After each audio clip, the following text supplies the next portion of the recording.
Question number 7 दोस्तों, शुरू करने से पहले चैनल को लाजमी सब्सक्राइब कर लें। ये इसी रात का वाकया है जब मैं अगले दिन के केमिस्ट्री के पेपर की तैयारी कर रहा था। अब गर्मियां आ चुकी थीं। रात के 2 बज रहे थे। मैंने अपने कमरे का दरवाजा आधा खोल रखा था कि मुझे अम्मी के कमरे के दरवाजे खुलने की आहट हुई। मैं चौंकना होकर खड़ा हो गया। अगले ही लम्हे मुझे फहद के कमरे का दरवाजा खुलने की आहट हुई और यकदम दरवाजा बंद हो गया। मैं समझ गया कि आज अंदर फिर वही होश का नाच होगा। मैंने रफ्ता रफ्ता अपने कमरे का दरवाजा बंद किया और बेड पर आकर बैठ गया। किताबों से दिमाग बिल्कुल गायब हो चुका था। अगले ही लम्हे मेरे नफ्स ने मलामत की कि अब किस मना से तो खुद को नेक पारसा समझ रहा है और क्यों मुझे उम्मी और अपने भाई फहद के इस होश के गंदे खेल पर गुस्सा आ रहा है जब कि तो खुद भी अम्मी के साथ वही गंदा खेल एक मर्तबा खेल चुका है। इस सोच ने मेरे अंदर की शर्मिंदगी को फिर से मेरे सामने ला खड़ा किया। मैं खुद से अंदर ही अंदर बातें कर रहा था, लेकिन क्या मैंने वो सब गैर इरादी तौर पर किया था? वो सब उम्मी के इकसाने से गैर इरादी तौर पर हो गया था, वरना कभी ना होता। अगले ही लम्हे फिर दिमाग ने झटका दिया। तो क्या तुझे कोई औरत इकसाएगी और तो उसकी तरफ लिपक पड़ेगा बजाय खुद पर कंट्रोल रखने के? लेकिन कंट्रोल कैसे रखता आखिर? औरत के जिस्म के नशीबो फराज ही ऐसे होते हैं। उसकी उतार चढ़ाइयां अच्छे अच्छों को, नेक पारसाओं को भी हरामी बना देती हैं। एक तरफ शैतानी दिमाग मुझे मेरे किए पर हौसला दे रहा था कि जो हुआ अच्छा हुआ। दूसरी तरफ मेरा पारसा दिल इस सोच पर गालिब आ रहा था कि जो हुआ बहुत ही बुरा हुआ और नहीं होना चाहिए था। वो पहला और आखिरी गुनाह था। अब तुझे तौबा करनी चाहिए और दोबारा ऐसा गंदा काम नहीं करेगा। मैं खुद को दिलासे भी देने लगा और खुद को डांटने भी लगा। मैंने किताब उठाकर साइड में रखी। रात के 2:30 बज रहे थे। थोड़ी देर बाद कमरे का दरवाजा खुला और कोई शख्स मुझे एक कमरे से दूसरे में जाता हुआ नजर आया। मैं समझ गया कि उम्मी अब अपनी जरूरियात मिटाने के बाद अपने कमरे में चली गई हैं।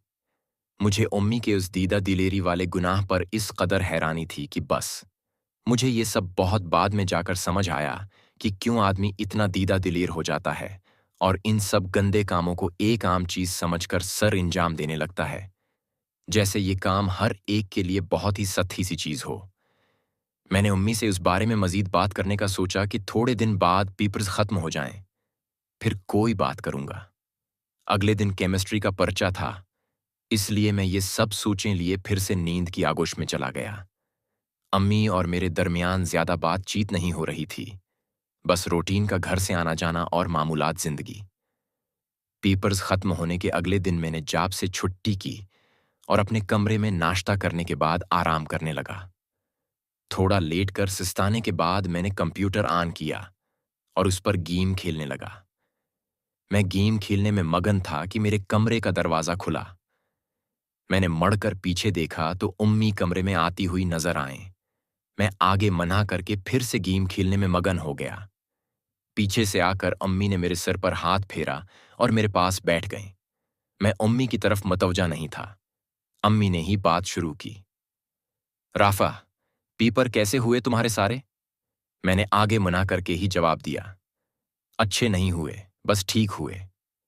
अम्मी के साथ इस दिन हुए वाक़े के बाद पता नहीं क्यों मेरी ज़बान से उनके लिए अम्मी का लफ्ज़ नहीं निकल रहा था और अब मैं हाँ मैं जवाब देने लगा था।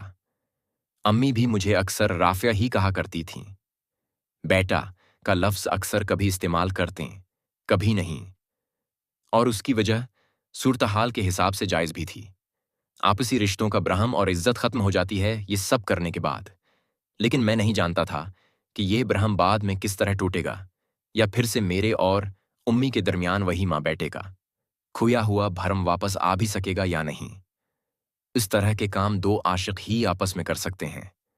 माँ बेटे कर लें तो बेटा बोलकर या माँ बोलकर एक दूसरे के जिस्मों से फायदा हासिल करना रिश्तों के तकद्दुस को पामाल करता है और सामने वाला शख्स फिर सिर्फ एक सिन्फ मुखालिफ और जिनसी व जिस्मानी फायदा हासिल करने की दुकान नजर आता है। अम्मी मेरा जवाब सुनकर बोलें, क्यों राफे, अच्छे क्यों नहीं हुए पेपर्स? राफे, तो और क्या अच्छे होने चाहिए थे? ये बात मैंने आगे गेम खेलते खेलते ही कही। मैं कंप्यूटर पर GTA वाइस सिटी गेम खेल रहा था। उस वक्त ये गेम नई नई आई थी और उसका दौर दौरा था। फिर मैंने कहा, कॉलेज के बाद सीधा काम पर जाओ, फिर रात को थका हारा घर पर आओ, पढ़ने का टाइम ही कहाँ मिलता है। उम्मी ने मेरा ये जवाब सुनकर कहा, तो राफे, अपनी पढ़ाई का नुकसान मत करो। मैंने पीछे गर्दन घुमाकर अम्मी की आंखों में देखा और इस्तफसार से पूछा, तो क्या जॉब छोड़ दूं? उम्मी, बेटा पढ़ाई का नुकसान भी तो होगा। राफे, तो खुद का खर्चा भी तो चलाना पड़ता है, क्या करूं अब? उम्मी, बेटा, कॉल सेंटर को छोड़कर उससे अच्छा है तुम ट्यूशन पढ़ाना शुरू कर दो। कॉल सेंटर में इतनी देर ड्यूटी करते हो, ट्यूशन 3 घंटे भी पढ़ाओगे तो ठीक रहेगा और खुद की पढ़ाई के लिए भी अच्छा होगा। राफे, लेकिन ट्यूशन पढ़ाने से इतने पैसे नहीं बनेंगे। अम्मी, हाँ, वो तो ठीक है, लेकिन अभी पढ़ाई पर फोकस करो और घर के खर्चे की ज्यादा फिक्र मत करो। मैं कुछ और भी सोच रही हूं। अभी फहद और माहम जॉब कर रहे हैं ना, किराया भी आ जाता है। अभी तुम इसलिए ज्यादा मुफक्किर मत करो और अपनी पढ़ाई पर फोकस करो। उम्मी ने ये कहकर मेरा सिर अपने सीने से लगाकर मेरे चेहरे पर प्यार किया।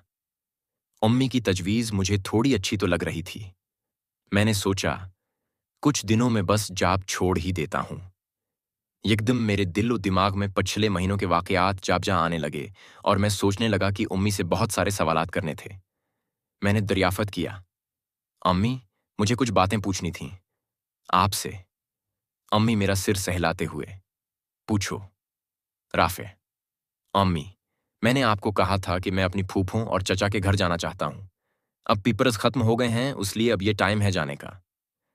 अम्मी, हाँ बेटा, मुझे याद तो था, मैंने आलिया से भी बात की थी, वो कह रही थी जरूर चलेंगे। राफे, अम्मी, तो कब चलें फिर रहीम यार खां? अम्मी, चलते हैं 1 हफ्ते तक, लेकिन फहद से पूछने दो। मुझे अम्मी की ये बात सुनकर थोड़ा गुस्सा तो आया, लेकिन मैंने जब्त करते हुए अम्मी से कहा, अम्मी, अब फहद से क्या पूछना है? क्या आपका इससे पूछना जरूरी है?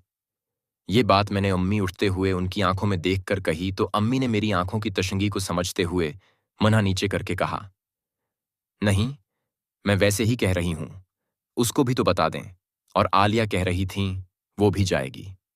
सबका जाना तो मुमकिन नहीं, घर पर माहम और जरीन के पास किसी को रखना भी पड़ेगा। राफे, हाँ तो फहद है ना रखने के लिए? अम्मी, हाँ राफा, पर एक बार मुझे उससे बात करने दो। राफा, अच्छा ठीक है, आप आलिया बाजी को बुला लें फिर, इतने महीने से नहीं आए वो भी। अम्मी इश्तियाक से हंसते हुए, क्यों, अब बहन की याद आ रही है?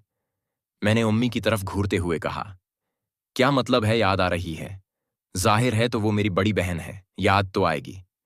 अम्मी, हाँ हाँ जानती हूं, वैसे मेरे बच्चे, तुम पल पल में गुस्सा मत किया करो, दिमाग पर ज्यादा जोर मत दिया करो, वरना यूं नहीं दिमाग पर जोर पड़ने से कुछ भी अच्छा नहीं होगा जिंदगी में। बस मुस्बित सोचा करो। राफिया, अम्मी, मैं मुसब्बत ही सोचने की कोशिश करता हूं, लेकिन कोई ना कोई बात मुझे गुस्सा दिला देती है। उम्मी, अब किस बात पर गुस्सा है तुम्हें? मैंने उम्मी की तरफ एक लम्हे के लिए नजरें उठाकर देखा और फिर नीचे मना करके अपने हाथ मिलते हुए कहा, अभी कुछ दिन पहले आपने फहद के साथ फिर वही सब किया। उम्मी ने मेरी आंखों में देखते हुए कहा, तो क्या करूं राफे, तुम तो वक्त नहीं दे रहे थे अपनी मां को। मुझे उम्मी की ये बात सुनकर हैरत का एक झटका लगा और मैंने कहा, क्या मतलब है उम्मी आपका? उम्मी, कुछ नहीं, बस मैं जा रही हूं। मैंने उम्मी का हाथ पकड़कर जोर से खींचा और उम्मी बेधड़क होकर बेड पर गिर पड़े, जिससे बेड पर बिछागता भी एक लम्हे के लिए झूल खा गया।